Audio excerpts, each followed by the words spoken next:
All of my fellow brothers and sisters, peace be with you in the name of the Lord Jesus Christ. I am a nomad of Deseret, and today we are continuing our Light of the Restoration series, wherein we talk about the claims made by Joseph Smith and compare it to early documents of the early Christian churches. Now, today we're going to start talking about what we call in the Church of Jesus Christ of Latter-day Saints the endowment ceremony. Now, modern Christianity has no equivalent to the endowment ceremony. Now, Joseph Smith said that in the original Church of Jesus Christ there was this endowment ceremony, and that it was lost during the apostasy. And the purpose of this endowment ceremony is to give us all the knowledge and things that we need in order for us to be able to return into the presence of God and receive our inheritance from God.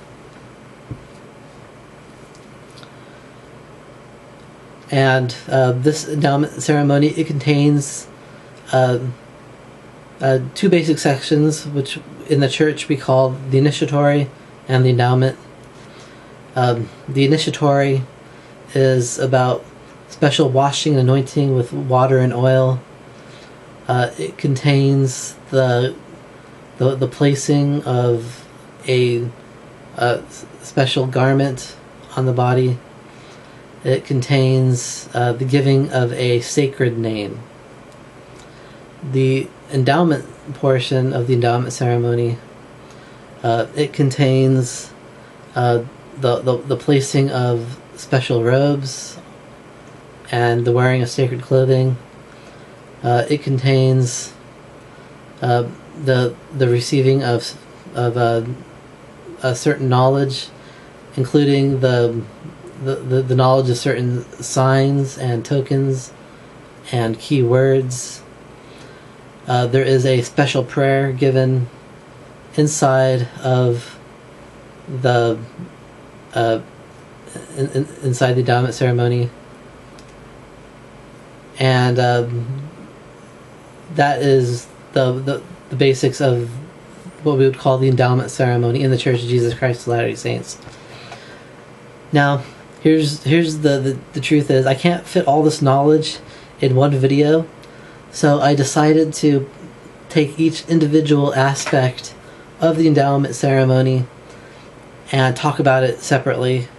The reason being is that there is so much knowledge on this issue in the early documents of the early Christian churches that it would take me hours to cover all together, and I would like to keep this video at least under 1 hour if possible.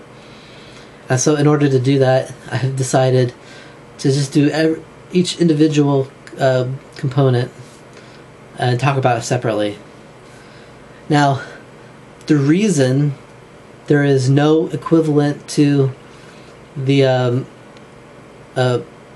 endowment ceremony in modern Christianity, because there was actually something equivalent to it in the early Christian church, but the newly formed Catholic Church, when it was finalizing its doctrine in 300s, in the 300 or 4th century AD, the Catholic Church put out a decree saying that those type of ceremonies were no longer valid and were not of God. And so the Catholic Church did away with all that type of ceremonies, and it had to go underground and just got smaller and smaller and smaller until all those other things just died out of the Catholic Church. So that's why we don't have a modern equivalent. Now, the first thing we're going to talk about is basically the secret nature of this mystery. And if you remember, the term mystery in the early Christian church, one use of the word was actually talking about these what we call ordinances in the Church of Jesus Christ of Latter-day Saints. And we're going to see that one other aspect of the endowment ceremony is that we are to keep certain things secret. There's things we can talk about, sacredly of course, but there's things that we keep secret. And I know a lot of modern thinkers think that secretness isn't a good thing, but the actual intent of the secretness is to keep things sacred, because when the Lord tells us not to talk about something, we don't talk about it. And I'm going to show you that this thought process was actually in the early Christian churches as well.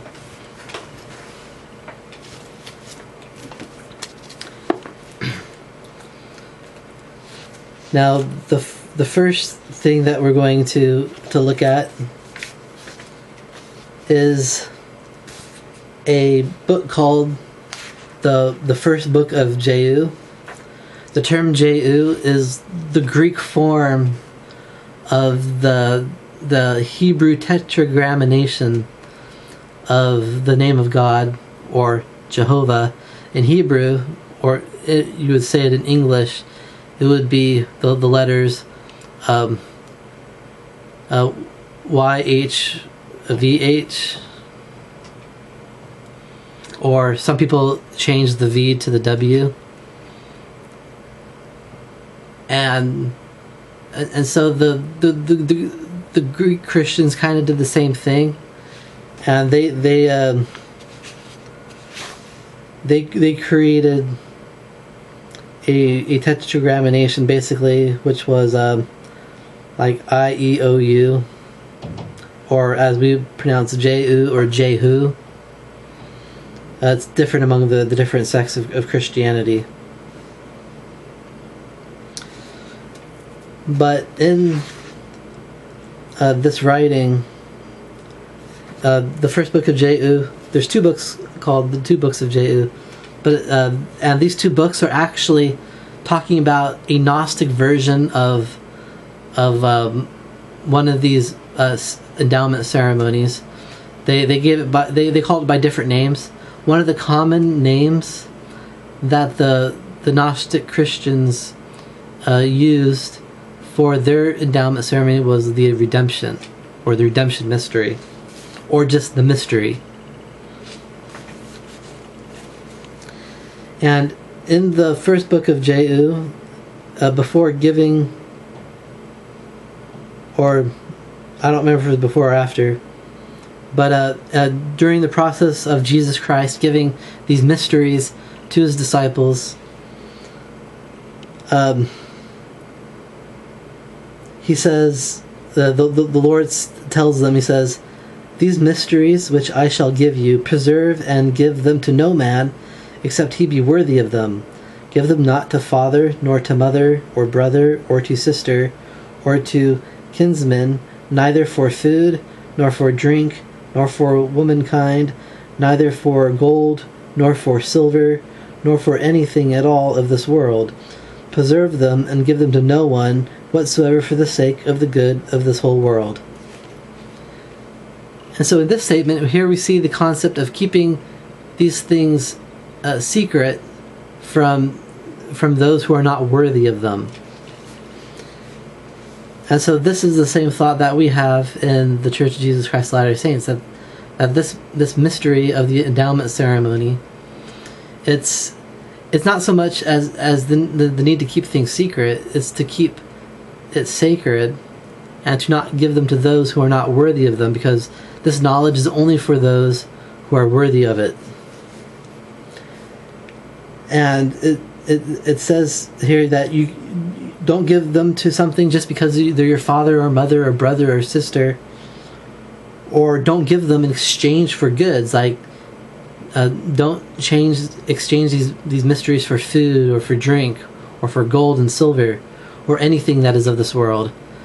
These things are to be given freely, and only to be given to those who are worthy of them.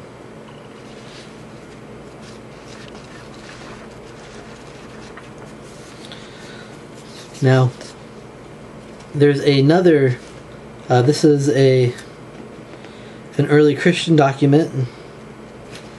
It is we're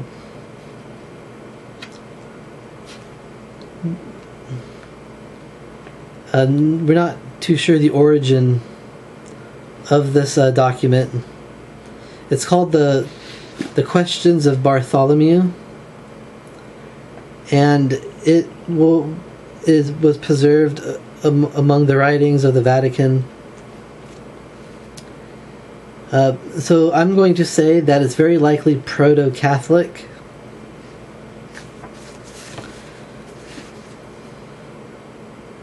But it also contains like some Gnostic influence, which is but again, it's very minor in it. And so it's safe to assume that this is probably proto-Catholic. But in the Questions of Bartholomew, at the end of the document, it contains this statement made by Jesus Christ after Bartholomew, one of the disciples of Jesus, asked a question. It says, "And again Bartholomew said to him, 'Lord, may I reveal these mysteries to every man?' Jesus answered him, 'Bartholomew, my beloved, entrust them to all who are faithful and can keep them for themselves. For there are some who are worthy of them, but there are also others to whom they ought not to be entrusted. For they are boasters, drunkards, proud, merciless, idolaters, seducers to fornication, slanderers, teachers of falsehood, and doers of all the works of the devil, and therefore they are not worthy that they should be entrusted to them. These things are also to be kept secret because of those who cannot contain them. For all who can contain them shall have a share in them. As regards this, therefore, my beloved, I have spoken to you, for you are blessed, and all who are akin to you in having this message entrusted to them. For all who contain it shall receive all they wish in all times of my judgment.' At that time I, Bartholomew, wrote this in my heart, and I took the hand of the friend of men, and began joyfully to speak thus." And then he goes on to praise God and Jesus in a type of, I guess, what you could call a Christian psalm.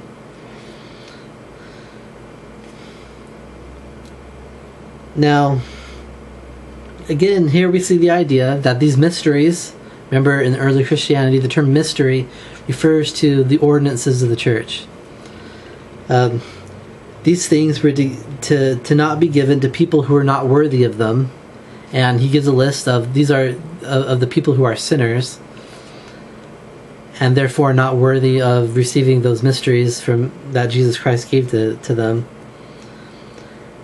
And also mentioned that they are to be kept secret also because they contain certain knowledge that people who are not ready to receive them should not receive. And that's what's the intent of it, saying these things are also to be kept secret because of those who cannot contain them. For all who can contain them shall have a share in them. And so if you're not prepared spiritually to receive these things, then you're not able to understand the message that these mysteries are trying to contain.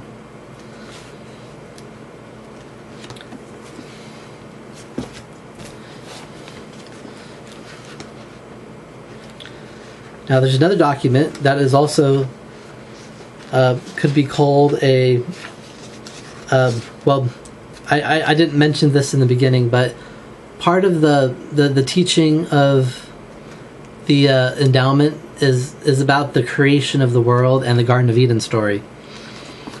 And there's a book that we call the Apocryphon of John. But this is a Gnostic Christian document that it talks about the creation of the world and the type of stuff that happened in in the beginning about Adam and Eve. And so this might actually be an early version of an example of one of the Gnostic redemption ceremonies, some of the stuff they talked about. And there's 2 places in this book called the Apocryphon of John that shows the need to keep these things secret. The first one is at the very beginning. It says, "The teaching of the Savior and the revelation of the mysteries and the things hidden in silence, even these things which he taught John his disciple."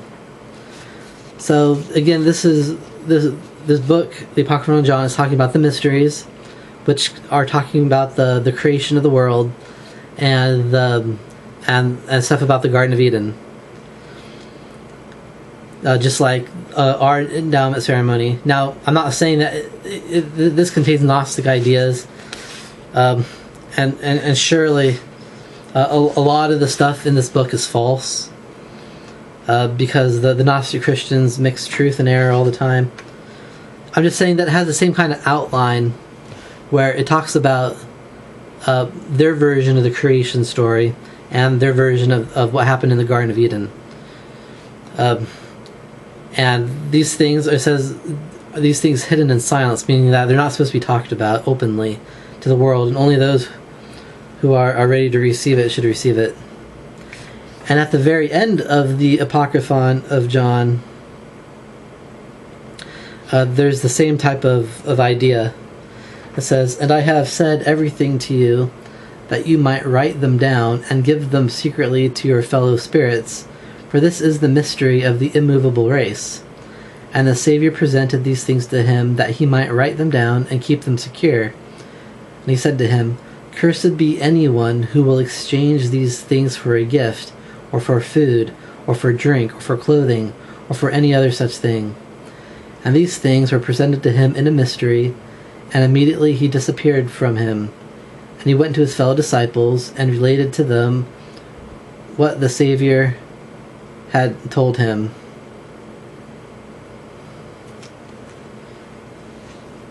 And so,